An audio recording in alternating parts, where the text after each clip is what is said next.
Create Arts Podcast. Commentary. Connection.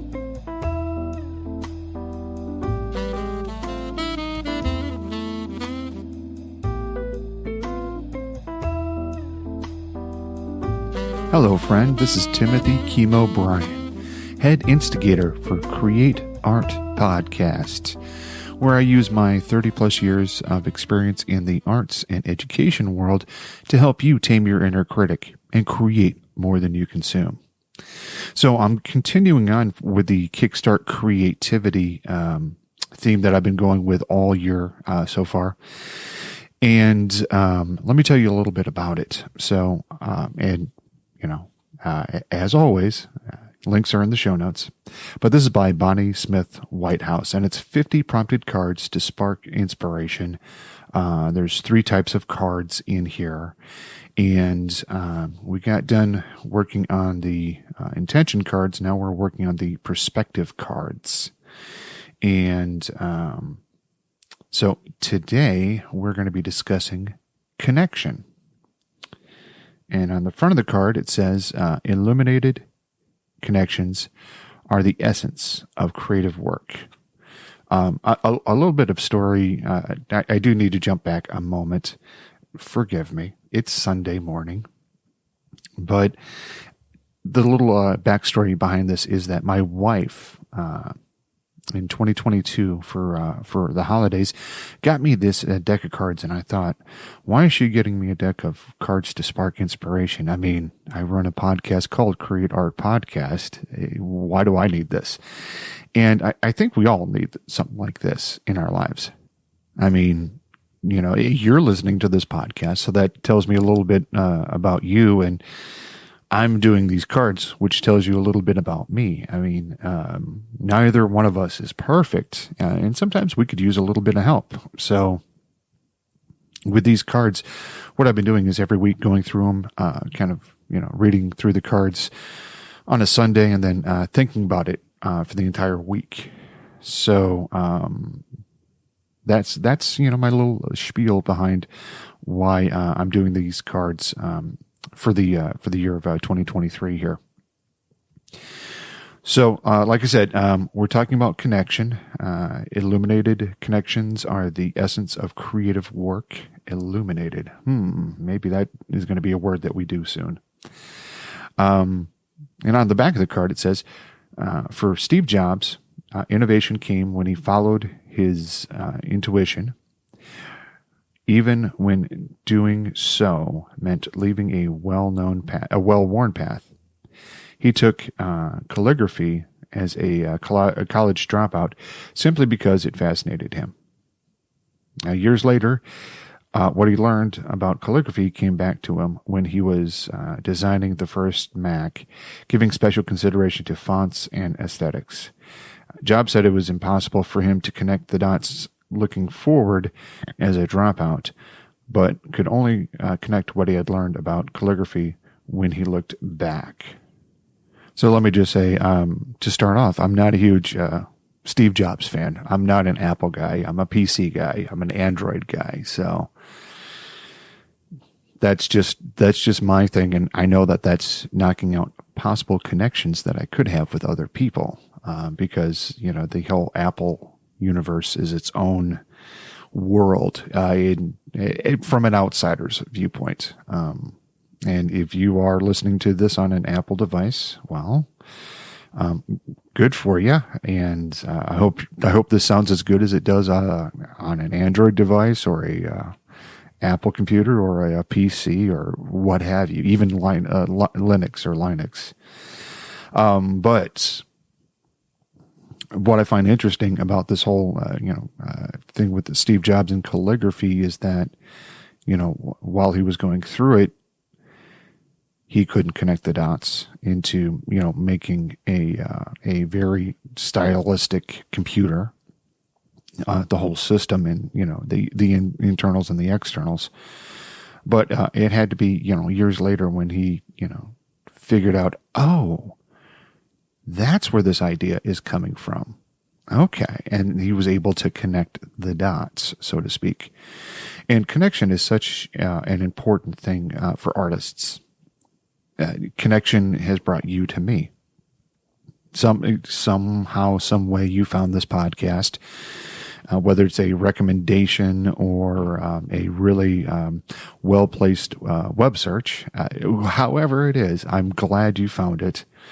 And that's the type of connection that, I'm talking about. It's great to have. I've had many fortunate connections in my life. I could do a podcast, maybe I should, on all the connections that I've made through podcasting, just through podcasting. And I consider podcasting an art form as well. So just all the connections that I made through that is well worth the price of admission, if you ask me. But let's continue on, shall we?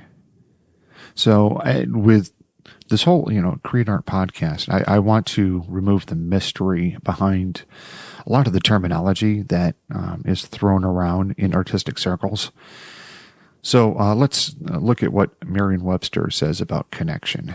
It's a causal or logical relation or sequence, contextual relation or association, relationship in fact, a relation of personal intimacy. I like that last part the best, personal intimacy. We have right now, if you think about it, we are having a connection, and it's a very intimate connection because I'm talking right into your ears. You're listening either to me in earbuds, maybe you're driving your car and listening to me. Sometimes I listen to podcasts while I mow the lawn, but the big thing is it's my voice going into your ears. So if we think about the connection like that, it is a very intimate connection, and it's a connection that all the arts are trying to do. We're trying to convey, what we see or experience to others. And some of us, would like to have, the commentary back and forth instead of just a one-way street. I find it's a lot better when, the commentary is back and forth versus just, me spouting off things. And the connections I've gotten in the podcasting world have been because of the back and forth. Just recently, I was interviewed on Harry Duran's podcast called Podcast Junkies, which I've been listening to for years. And I subscribe to his newsletter, and you can subscribe to mine in the show notes. Just check out the show notes. I have a newsletter, and it's it's a nice newsletter. But I connect with him on Twitter. I connect with him through his newsletter. As a matter of fact, I've got to reread the newsletter again today because it was a really good one, and throw my 2 cents worth at him. But I have that connection. I have connection with Dave Jackson. I've interviewed him, and I've communicated back and forth with him multiple times. I've seen him in person. And he's one of the, big dogs in podcasting. So I have that connection. And one thing with connection is, you have to put yourself out there to get that connection. Because if I never went to a podcast festival or a podcast conference, if I had never emailed into a podcast or responded to a newsletter, or if there was no action on my part, there would be no connection. So there needs to be a connection between both parties. And how can you get that connection? You leave yourself open. You give people ways to connect with you. I mean, that's why in each show I let email me at any point. So, and I always give my email address. I have way too many email addresses, but I always do give at least one email address, if not 5. I have too many. And just because I have that many email addresses does not mean that, I'm connecting with anything. I have to utilize those. With social media, there's a lot of downsides to it, but there's a lot of upsides to it. There's a lot of connections that are happening out there in social media. And our definition of social media is changing every few years. We had MySpace, we had GeoCities, we had bulletin board systems. Now we've got the Facebook, the Snapchat, this, that, the other thing. So when we utilize these connections, and that's why I'm always saying, create more than you consume. And it's something that I have to learn as well every day. When you utilize these connections, you never know what's going to happen. A lot of great things can happen when you utilize your connections. Now, I'm going to tell you about a connection that I just recently utilized. I have a friend that attends poetry readings, and he's runs a few things here in town. And because of that connection, I am starting up in the month of June of 2023 a podcast meetup at our local library. And that's because, I wasn't asked to do it. I asked to do it. I asked to lead it. And it was because of the connection that I had an insight on how to get it approved and get it approved quickly. So, if I hadn't developed that connection, I wouldn't have known to walk up to this guy and talk to him about what I wanted to do. And, so I've always been, you call it connection, call it networking, whatever you want to call it, but you have to cultivate it. You have to nurture it. Jordan Harbinger has a wonderful podcast where he talks about, digging the well before you need it, contacting your people, your texts, whoever you have on text message, whoever you have on your phone for your contacts, contact them once a month and, find out what they're doing, find out how you can help them. And if you need help with something, communicate that to them, because otherwise they don't know. We live inside of our heads. We really do. We live inside of our heads, inside of our bodies. And to break out of that and to connect with a person, it's a very freeing experience. So, yeah, I as you can tell, I have a lot to say about connection. One of my former jobs was helping people find jobs. And the connections that I made it a lot easier for the people that I was serving to find jobs. So it's not just a artistic thing. It's a career thing. It is a vocational kind of thing, but it is necessary. It is essential, I would say, in our artistic practice is to make those connections. Yes, go paint the picture. Yes, go make a wonderful dress or great music. But if that doesn't go out to an audience, then that's just for you. And that's fine. There's nothing wrong with that. But the world is not going to see it. And you can't expect the world to come knocking on your door going, hi, this is the world. Do you have any good paintings or dance or food or anything artistic that you'd like to share with us? The world doesn't do that. You need to go and step out into the world. And I know a lot of folks that are, shall we say, shy, timid about their art. They don't know how to tame that inner critic. So that inner critic stops them. And they never put anything out there. And they wonder why the world isn't doing anything. With podcasters, a lot of people, look at their numbers all the time. The numbers aren't going to move by themselves. People aren't going to know about you unless you put it out there. Whatever brought you here today to listen to this podcast, I'm not sure what that was, but there was some sort of connection in the universe. And that connection brought you here. And conversely, there's some sort of connection that brought me here to talk to you. So whatever that is, cherish it, cultivate it. Make sure that you're reaching out to folks. And, you can always start by reaching out to me, Timothy at createartpodcast.com. By all means, I'm not going to stop you from doing that. So this next part here is let's get into the challenges that we have here. That's one of the things I do like about these cards is they do provide you challenges. So it's not just, read the card, feel good about yourself. It's, no, here's something for you that you can do that'll help you out.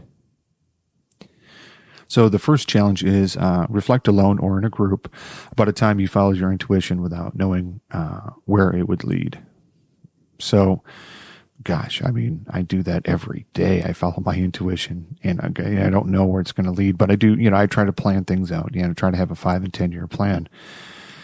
And I try to be not methodical, because that sounds mean or devious or evil, but I try to be mindful. There we go. That's a good one. Be mindful about the things that I do. And that's how I follow my intuition. And, sometimes it goes pretty close to according to plan. And other times it's like, what the heck happened? I take, for instance, my current job. I knew I had to get out of the old job because it wasn't doing my mental health any good. And I was like, well, let me go ahead and try to find something new. Well, not only did I find a new job, but it also is allowing me to do podcasting for the job. And it's paying me more than the old job, much more, and has more opportunities for me. So, and the opportunities are limitless. The only limit is me. So, that's just one instance out of thousands. But, that is, one thing that I always try to do is try to follow that intuition, because you never know what you're going to bump into. Okay, so the next challenge is read and travel widely whenever you can. Be curious and open to new people, ideas, practices, and theories. Log the connection you found because you've been open to new things because they fascinate you. Oh my God, you should never be bored. You should never not have inspiration if you just follow that. I mean, go out there, read books. Look at documentaries, go and, talk to people, sit at a coffee shop and talk to the barista there. Or, if you're at a restaurant, have a talk with the waiter and waitress or the owner or, the person sitting next to you. And then log those down and, what happened, where were you at, what time of day it was, what time of year it was, how you were feeling.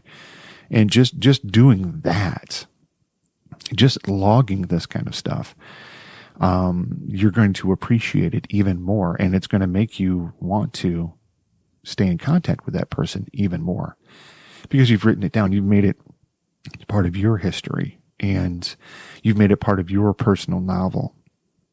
And don't you want to see where that leads to? Don't you want to, one of the things that I like about books is this. I promise I will bring this back to the conversation, but it's not.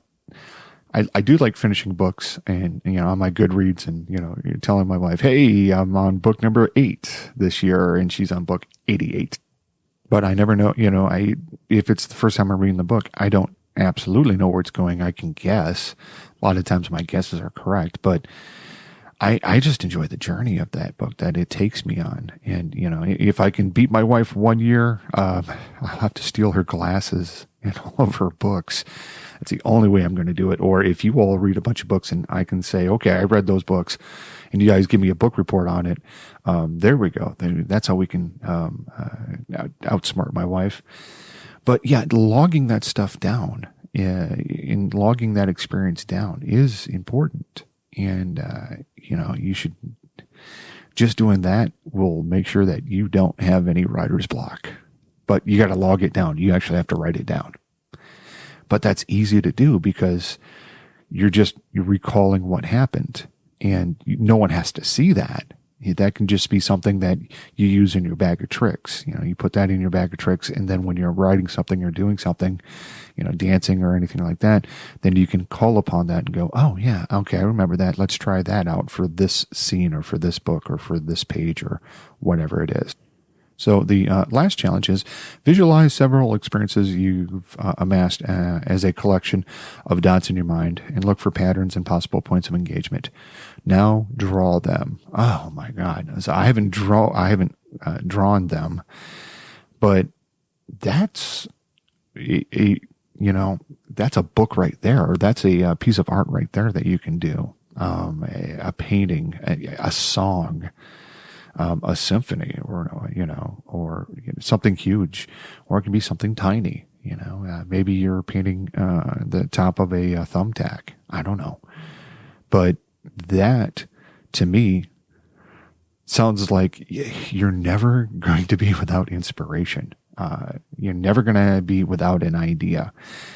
So, log those connections in there, draw them up, see what they look like.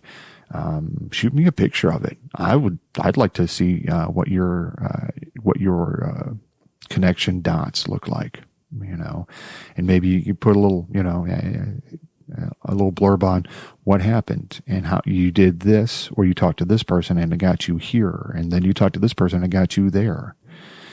So, do that for yourself. It's kind of like, doing, genealogy. I've recently, got into that a little bit. I'm not crazy into it, but I just find it interesting to find, people, of my ancestry, and I'm not using Ancestry. This is not an ad for Ancestry, but it's just interesting to see.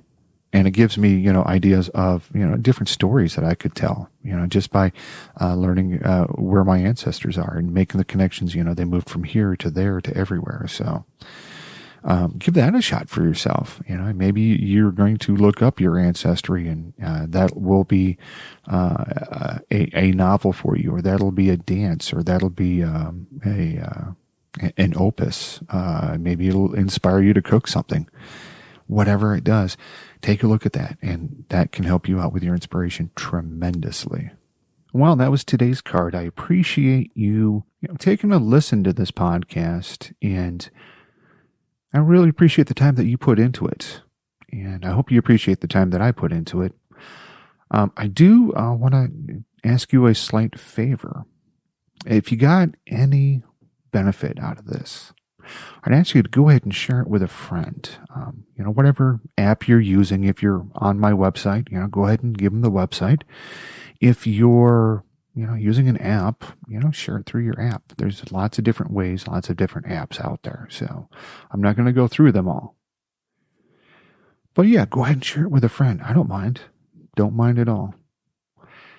The other thing I'd like to ask of you is that if you have something going on in your neck of the woods, or if you have, a piece of art that you're working on that I can help you out with, or if you want to get your work out there to other people, I'd be happy to interview you on this show. You can email me, timothy@createartpodcast.com. And I'd be happy to get back with you and talk about it and see what we can do about that. The last thing I'm going to ask of you, and I know I'm asking a ton, and I apologize for that, but could you go ahead and email me and let me know what would make this a 5-star podcast in your eyes? I'd like to know about that. You can, a lot of the apps out there, you can comment right there on the app and leave your review or all that. And by all means, go ahead and do that. Even if it's not a 5-star, if it's a 4-star, if it's a 1-star, go ahead and do that. But what I would ask you to do, please, is to go ahead and email me. Same email address, timothy@createartpodcast.com. And let me know what's going to make this a 5-star podcast for you. Now I'm going to release you to the rest of your day. I hope this was enjoyable for you. I know it was enjoyable for me. So go out there. Tame that inner critic. Create more than you consume. And go out there and make some art for somebody you love, yourself. I'll talk to you next time.